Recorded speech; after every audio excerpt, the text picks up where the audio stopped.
As we mark the 80th anniversary of the United Nations, Africa also marks 20 years since the Ezulwini Consensus and the Sirte Declaration, the two historic milestones that establishes the common African position on UN Security Council reforms.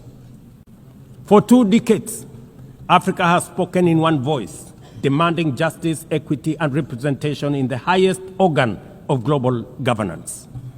This demand, however, continues to be ignored, deferred, or endlessly debated to the detriment of both Africa and the legitimacy of the United Nations itself. You cannot claim to be the United Nations while disregarding the voice of 54 nations. It is not possible.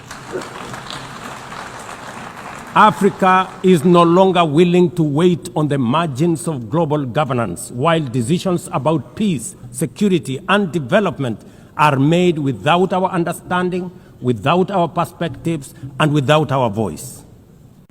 Africa's exclusion is not only unacceptable, unfair, and grossly unjust, it also undermines the very credibility of the United Nations, this organization.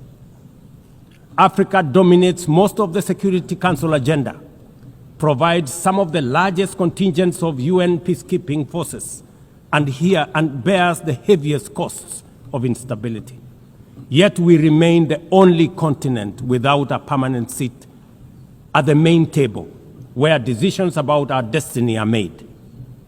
Africa deserves, ladies and gentlemen, at the very least, 2 permanent seats with full rights, including the right to veto, and 2 additional non-permanent seats on the United Nations Security Council.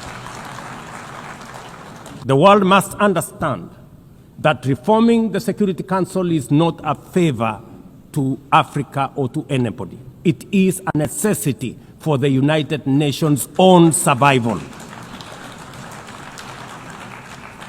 If the United Nations is to remain relevant in this century, it must reflect today's realities, not the post-war power arrangements of 1945.